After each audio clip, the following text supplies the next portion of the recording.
Nerdish, nerdy, nerd news. Hi, and welcome to Nerdish, Nerdy, Nerd News. Come along and ride with us as we explore, discuss, and nerd-splain some of the most interesting topics of today. Hey, I'm Tim.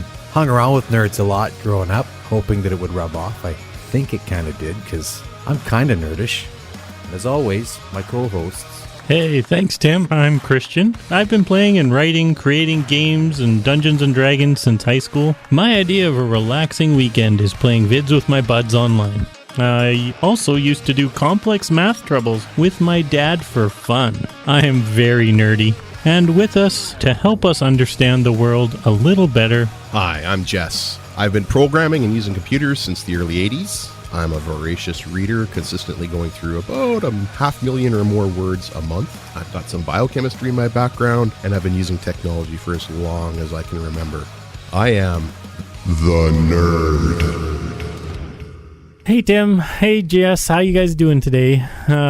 Good. What did you guys get up to this weekend? I got to spend the weekend in Cypress Hills. Yeah, I saw that you were playing there. You shooting for the stars there, Timmy? Yeah, playing Rockstar again. Got to play with a gentleman by the name of Alvin Law. Yeah, he's pretty fantastic. He's an amazing, amazing human being. Got up and played some drums with us, and we gave him a jacket, and he became an official bromantic. Nice, nice. Yeah. Now you got lots of groupies, I guess, eh? Well, we're gonna now. We sure didn't before. Well, what did you do, Christian? Well, Sunday night I got up to actually looking at the sky because there was a big giant blood moon that was up in the sky, and that was the moon falling behind the Earth as the sun, and it's called an eclipse. Yes, that thing, an eclipse. Sorry, words were missing. I'm my the brain. one that can't remember words. I What's know. going on? You're contagious, I swear. So yeah, I got out. It was like 10 o'clock, between 10 and 11 o'clock, and as the moon moved behind the Earth in its eclipse, it turned bright red and around the edges and kind of blurred out of. It was really cool. See, I saw blood moon with my boys. We went out for a blood moon, probably. I can't remember, 5-6 years ago now. And I told my boys, the next blood moon you'll see like this will be 75 years from now. So hopefully it'll be you three. But in the in between, there's been like 10 blood moons. So there's partial blood moons. Yeah, they're not full eclipses. They're just partials. So okay. So now I understand. So talking about space and stars and all that stuff. Have you heard of the Hubble telescope, Tim? A little bit. Well, so the Hubble was launched back in like the late 80s, early 90s, I think. It's the one that blows bubbles, right? And they actually sent shuttles up to repair it and upgrade it back in the late 90s, I think, as well. Yeah, it was myopic. It needed glasses. It got old, so they needed to put glasses on it, kind of like us. Wow. How do you get that job? So since Hubble, they've now launched a brand new one because you can only upgrade it so much. Just like us. You can only bionically upgrade us to a certain point, and then it just becomes futile. Yeah. So make sure you get out and see the Bromantics before Tim has to get that artificial hip implanted. It's coming fast, folks. It's coming fast. Yeah. So this is where Jess really loves his new James Webb telescope. Oh, it is pretty cool. So just a little information. It's a space telescope that was designed for infrared. Hubble is more for visible light. It doesn't go into the infrared. It goes in different frequencies of light, so we can't see the same thing. It's a lot bigger than the Hubble. We'll get into that in a few minutes. And it's got this really special place that it has to sit. It's in a Lagrange point, and it has to stay at almost absolute 0 degrees. So this is not in your backyard. No, this isn't one you can buy at. This isn't one you can buy at Future Shop. There's a lot of engineering that was specifically designed, developed, and researched and discovered just for this telescope. New laws of physics were basically found to allow this to work. Yeah. It's primary mirror, and I think if you haven't seen what it looks like, it looks like a radio, like a satellite dish on top of I don't know, a kite. Yeah. It's kind of like a kite made of metal. Okay, I can see that image. Yeah. And so the big mirror, the big satellite dish, is what the actual telescope is, and that mirror is what reflects in the light, because infrared is still light. It's just lower that we can't see ourselves. It is 6.5 meters. Now, for all those people out there that don't know what meters are, 21 feet in diameter. That's a big telescope. It's a big telescope. Just an example, Hubble was only 2.4 or 7.9 feet. So it's 3 times bigger. Than the Hubble. So in this case, like, so bigger is better. Yeah. Yes. Yeah. So as far as mirrors go, like, think of your TV. We're sitting here in the studio with a 19-inch monitor. Now, if you had a 90-inch monitor, how much you could see on that screen, right? I could see the smirk on Tim's face. Right? So take this little monitor, 19-inch monitor, and multiply it by 3. Mm-hmm. And how much information you can put on that. That is now how much that James Webb can display on its imaging and I could actually see what was on the screen. Without glasses, yes. Yeah. Just as an example, the telescope, the one that you always see in movies and stuff that's on top of the mountain in Hawaii, it's called the Canada, France, Hawaii telescope, is only 3.5 meters. So it's a little bigger than Hubble, or 11.7 feet, but it's still nowhere near what the James Webb is. So James Webb is king. It is right now. Yeah, there's only one telescope that's considered. Well, there's a few telescopes that are bigger, but the Arecibo one that was in Mexico was made out of a crater. It was like a kilometer across, but it was a radio telescope. And that one actually is now decommissioned. Yeah, it fell apart. That big one you see in James Bond? The James Bond one. Yeah, that's the Arecibo one, and it was a huge radio telescope. So it's measuring radio waves, not infrared, not visual light. It's focused on a totally different technology and different wavelengths. Yeah. So, and it has this. So the James Webb, it launched off in. Oh, where's my note? Okay, here? this big question here is though, is the James Webb in a James Bond film? Not yet. Not yet. Not quite as cool as the other. It'll be Moonraker 2. Okay. Right on. Moonraker 2. Yeah. Coming to a theater near you. Featuring the James Webb telescope. Yeah. They launched in, I can't remember. So the development of James Webb, I think, began back in 96. And it was originally slated for a 2006 launch. But as per many government-run things, there was cost overruns, delays, major redesigns, and all kinds of things that caused it to delay until December of 2021 when they finally launched. Its initial cost. Okay, we're going to go into some big numbers here. Okay, so when I say, hey, Tim, we're going to build a telescope, it's going to be fancy. It's going to cost about $500 million. I'm out. Okay. But we all know cost overruns and contractors with their $50 hammers and $200 toilet seats and things like that. The James Webb final cost has been estimated at $9.7 billion. Wow.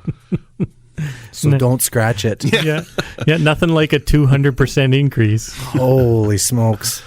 It's but it's still, like I said, the technology that's been put into it it's useful for multitudes of other things now. Like what?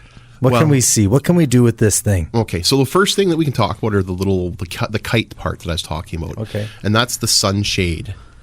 Because it has to be kept at very cold. Infrared means heat, right? So it has to be able to sense heat, but it's sensing heat from stars that are a very long way away. And we'll talk about how far that is. But just imagine the farthest distance you possibly can, and it's further. That's like Saskatoon. It's unimaginable. It's one of those numbers, Tim, that you're going to go, I don't get it, because it's so big. Yeah. Okay, so it has to be kept at very, very, very cold temperatures to be able to see that, which is about minus 447 Fahrenheit. That's almost absolute zero, the coldest in the universe, or minus 266 Celsius. Once you get colder than that, every atom, every proton, they all stop moving. So this whole time, I thought I was walking up to this thing and looking through it, and I'm going to see someone walking on Mars. Yeah. No. Not happening. No, because it is a long ways away from here as well. So they launched it. It's unlike the Hubble, which is sitting in orbit around Earth. This one isn't, is it? No, well, kind of. It's something called a Lagrange point. A Lagrange point is It's a ZZ Top song. Yeah. Lagrange point is like where gravity from the Earth, the Moon, and the Sun and everything balance. Right? Like you've taken a broom and you've put it in your hand, and it's like you balance the broom straight up in the air in your hand. Absolutely. Yeah, it's like that, but there's That's nothing. what I thought they were for. There's nothing holding it up in this case. It's just a spot in those various places where it'll stay. And L2, so if you think of a picture, there's the sun, then there's the Earth, then there's the moon, and we're going in a straight line away from the sun, and then there's L2. It's further out than the moon's orbit, I believe. So it's quite a way out, but it's just that's one spot where it balances. There's 5 Lagrange points in the solar system for every planet. And basically with that, it allows them to use gravity to keep it in place rather than having to have fuel engines turning on all the time to keep, like, think of. And what is gravity? No, we won't get into that, guys. Sorry. No, there's a whole movie. Sandra Bullock did it. Yeah. So yeah, it's that's one of the spots. I think this is one of the first spacecraft that we've put in that spot permanently as well. So that was quite the accomplishment. It took something like 6 weeks for it to get there. So I'm sorry, Tim, your flat Earth theory is out the window because the math they did to do this. Gosh darn it! The math they did to do this requires the Earth to be round. I really wanted to jump. It's 1.5 million kilometers, or 930,000 miles away. Okay. So get walking now if you want to. It's a long walk. Yeah, it is. So, I mean, we've been using telescopes just to kind of, everyone knows, we've been using telescopes since the 1600s. I was going to say, this has come so far, though, really even has. from, just getting a telescope and looking at the moon in the backyard, right? Like we're only 500 years away from where we first invented the telescope, and now look where we are. Yeah. Yeah, like the first telescopes appeared in Netherlands in the 1600s, and basically they took 3 pieces of glass that they had and more or less kind of wrapped them in a rudimentary tube. And I wonder if that would have cost them $9 billion. In equivalent terms then, probably, yeah. The first telescope was a 3 times telescope. That means that something that you'd look through, it would seem 3 times closer or 3 times bigger. Yeah. So not very powerful. But like super cool for back in the day. Absolutely. Yeah. Well, and you try and think of like what you'd be looking at. Like you may be looking at the moon. You'd be looking at the tree across your yard. Oh yeah, but you'd be the cool kid on the block for ships. Sure. The spy glasses on ships, so they could see other ships. Yeah. Yeah. So I mean, that's where a lot of that kind of probably came from. Was you like many, and it was a huge breakthrough. That was like one of the big breakthroughs of science and development, because within a year that technology had spread all across Europe. Yeah, and within like the next 100 years, telescopes had gone from 3 times to almost 100 times zoom, and they'd grown to 15 and 20 feet long. So they'd figured out just in that 100 years how to take that telescope and make it a massive increase from, And then they got even better, and they got to 200 times with a special telescope called a refracting telescope, which means, or refracting, sorry, it's a refracting telescope is the one that uses lenses. Then there's a reflecting telescope, which uses mirrors, like the James Webb and the Hubble. Typical telescopes that we use, what are they, like the ones, most of them are... Most telescopes that you see now, if they're dealing with light, are reflecting, because you can get much more, you can gather more light with a reflecting, because you have a huge mirror, which then reflects it down to another mirror, which then reflects it over to what you're looking through. So even the telescopes that we could buy. Yeah, well, you can get both kinds, but the ones that have the higher... Like you can the ones where farther. The ones where you look in the end, like a pair of binoculars, those are refracting. Typically, kind of, yeah. The reflecting ones can do that too. Oh, okay. See, I've only seen just inside the telescope is either mirrors or lenses. And the lenses ones are typically smaller. And these all seem boring now. Well, do you have a camera? They do. They do. Really do. Compared to not James. Satisfied. No, they are. Do you have a camera, Tim? Absolutely. What kind of lens does it have? Like I don't know. Okay. Come on, Christian, you've done photography. A little, yeah. Yeah. How much does a really good telephoto lens cost? $1,000, but like the big monster ones, you're looking at like 10 grand probably. Pay as much as you So want. those big ones you see at the football games. That's yeah. basically absolutely. a telescope. Yeah. Yeah. And that's for a photography for a really good telescope. You're looking at $10,000 to $15,000 for something that doesn't have a great amount of zoom. 30 to 45. Sure Yeah. look cool using it though. It does. eh? But then you get like the reflecting It's a ones. statement. The reflecting ones. My father bought one just like a few years ago, and I think he paid like $1,500, and you can look through it and see like the rings on Saturn. Yeah. Wow. Well, and a lot of the home-based ones now, too, you can get them with software that tracks things. Because that's a lot of the problem when you, say, look at the moon, is that it actually is moving across the sky so fast that it's hard to keep a telescope that's zoomed in on a crater to keep it on that crater. Oh yeah. So a lot of them now, just like James Webb, have these fancy programs and software where it'll auto-track things across the sky. You tell it where you are on Earth, and you go, hey, I want to look at Jupiter tonight, and it goes zzz, and points straight at Jupiter. And then it keeps it in the middle of your view. Yeah. So on that, Yeah. James Webb, similar, like I say, like we said, it's similar but different to Hubble, which is 2-3 decades old. And it really has changed, or is currently changing, the way we are going to look at the sky. Yeah, it's cosmology, which is the understanding of the beginning of the universe. Not cosmetology. No, that's the understanding of how you put on mascara. Oh. Well, I got to explain that to the boys differently then. Yeah, the James Webb has like 4 key goals. The first one is to search for light from the very first stars and galaxies that were created.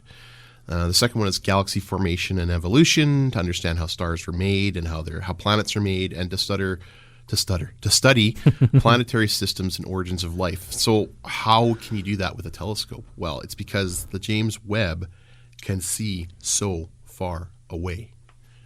How far away, Tim? How far away? Guess.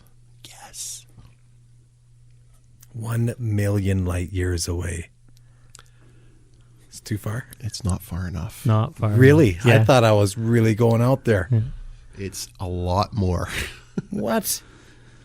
So, I mean, James Webb, I'm blown away already now. I thought that was a ridiculous It number. is a ridiculous number, right?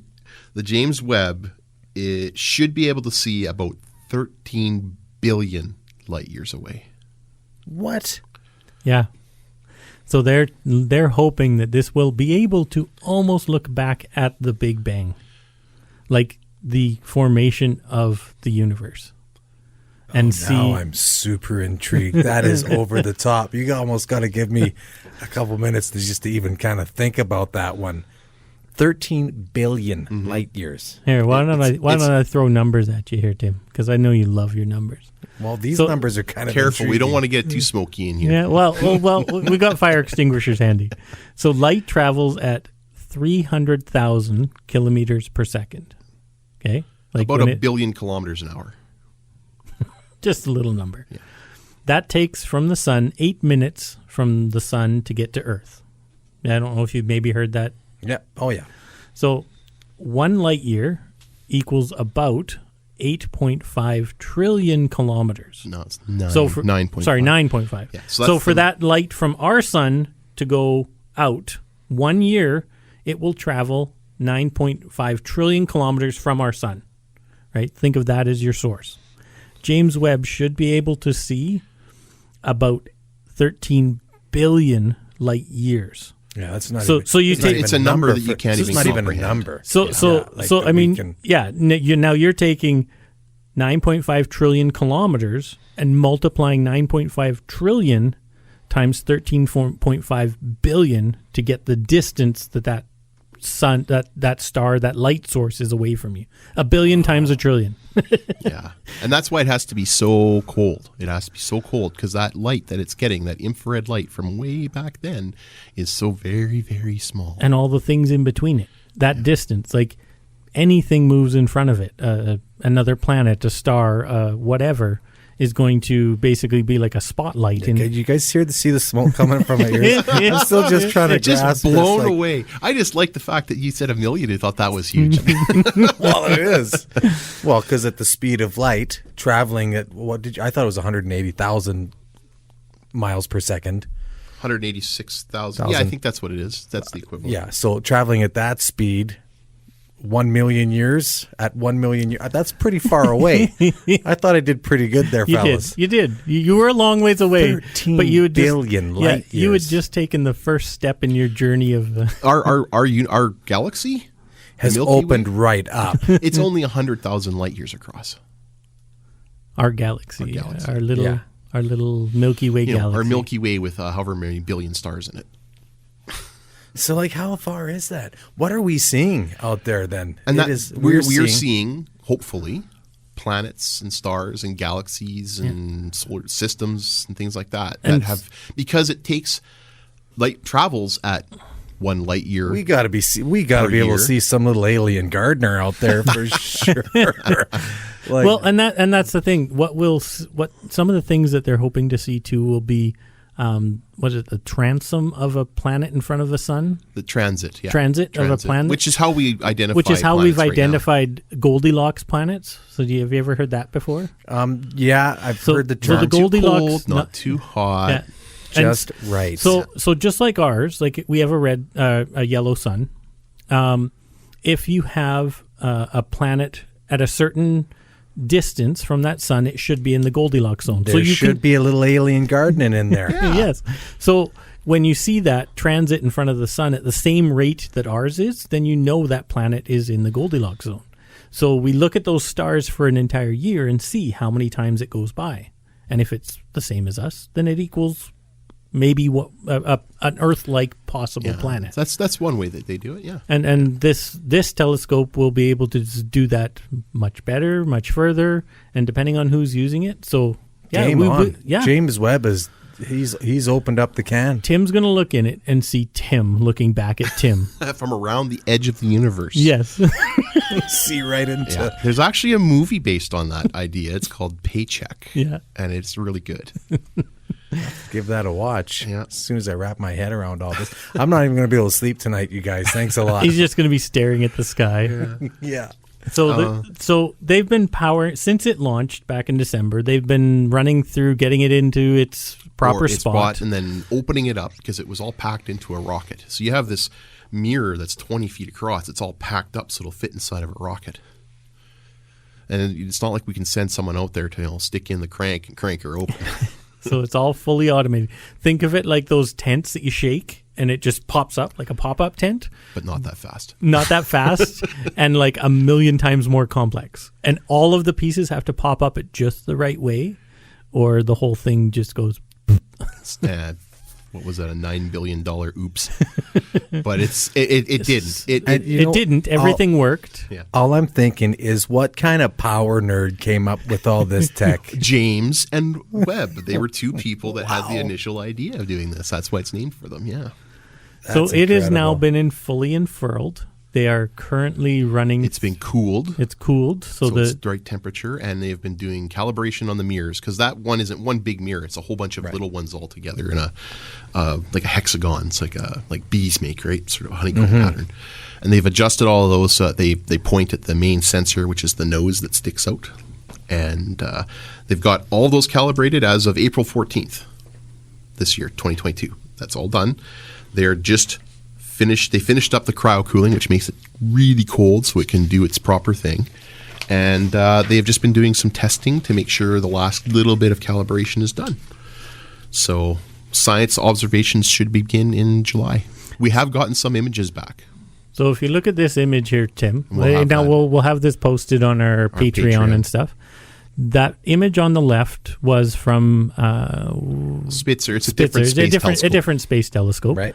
The one on the right is of the exact same image currently from James Webb. Without it being fully calibrated. Wow. One's got, and for the listeners here, one's got blurry little kind of sunspots. One's very, very clear. And one is, crystal clear. You can see the sparkle of the sun, the suns and stars. Milky Way they through are the very background. sparkly. Yeah, and that's the difference from old telescope to what we're hoping to see from James Webb. Old telescope sucks. Anyone who's interested can go to NASA, and you can go to the James Webb website and see a lot of these pictures and the status of the James Webb and what it's doing and things like that. Okay, you guys got to give me a couple minutes to just think about all this stuff. You probably see some smoke coming from my ears. We'll give you a break, and then we'll come back take with a break and, a little bit more. Not too much, but we've got a little bit more coming after the break.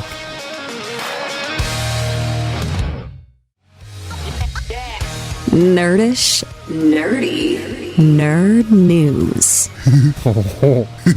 And we're back. So just a couple things that we're still kind of sticking about, that this whole infrared thing is compared to like a regular telescope.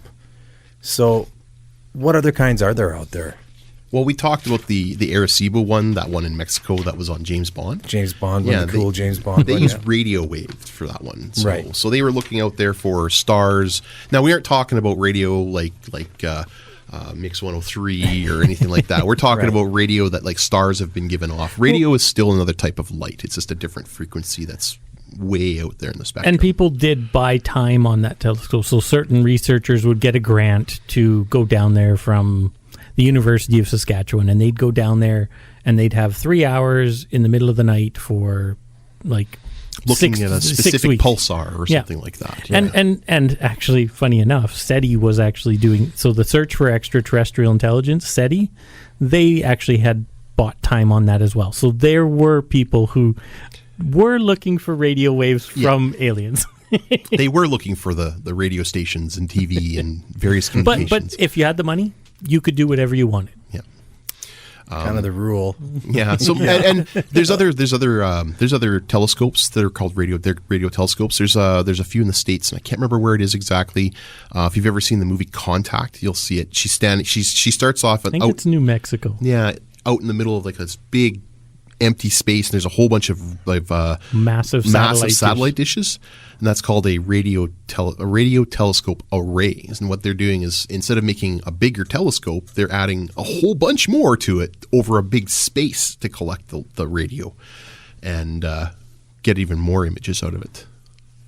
So that's another type. What else do wear there? There's infrared, ultraviolet. There's a special one that points at the sun. It's up in orbit somewhere out in the solar system away from the Earth, that points at the sun, and it looks at ultraviolet, and it maps like sunspots and solar flares, and it looks at the corona, all the cool things on the sun. Because looking at it in infrared, all you'd see is just like a spotlight. Same thing with regular light. So, But like none of these even compare to the James Webb. no. So what is like? I guess ultimate purpose is to kind of like you see back to the Big Bang, but like what are some of the other implications to actually being able to see into and peer into the universe like this? Knowledge. It all comes back to Like nerd. It's us nerds going, Right. We want to know more. We want to see more, and the only way we can do that is to get better toys. Why do you climb a mountain? Why do you binge watch an entire TV series That's on more Netflix? along my lines. I'm like, climb a mountain. You're trying to kill me? I almost threw up in my mouth there a little bit thinking about it. Because you can, and like Christian said, the thirst for knowledge. People want to. There are people out there that is just their driving force in their life. They're like, I want to know this. This is a question that I want answered. And I think by looking through the telescope and we look out at the universe at large, we can learn a lot more about our little tiny part of it here. Oh, we see everything. Mm-hmm. It's like we can literally see everything. The window's wide open. I'm just blown away. Yeah, and as this comes more and more, we will share more stories on our socials and everything of what James Webb is sending back to us, what we've seen, because they're still technically in the boot up process. They've calibrated everything. So we haven't got any images yet. Just the the test calibration images, and right. the calibration and test images. So there aren't any full images that they've done yet. Just the calibration. So yeah, they're pretty good. Like I showed you the image, they are amazing, but we don't yet know if that's going to be even more clear. If they can zoom in on that image, that's going to come. The James Webb has a planned 5-year mission, but because of where it's placed and how it's working and everything, they expect up to 20 years. So kind of like the little rovers on Mars that keep going and going and going. I think it can. It just better be a James Bond movie. Anyway, guys, you know what? Thanks for this again. Blown away. We're gonna. I know Jess's dad's got a telescope, and one of my buddies, he's got this. One of the guys we work with, he's got like a 150-pound telescope. And one night is it a 21-foot telescope? No. I won't be satisfied ever again.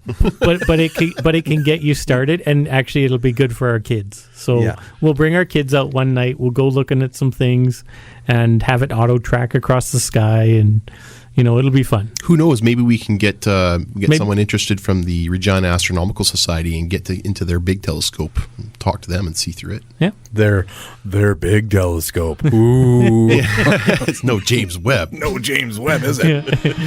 Thanks again for letting us into your ear holes with this nerdy nerd news podcast. Check out our website at wildshot.ca. You can find us on all the socials under nerdy nerd news. Listen and subscribe wherever you get your podcasts. You can also subscribe and support us at patreon.com/nerdish to get more bonus content, show notes, and merch. If you'd like to send us topics for future episodes or comment about our existing ones, please email us info@wildshot.ca. And remember, stay nerdy. Nerdish, nerdy, nerd news.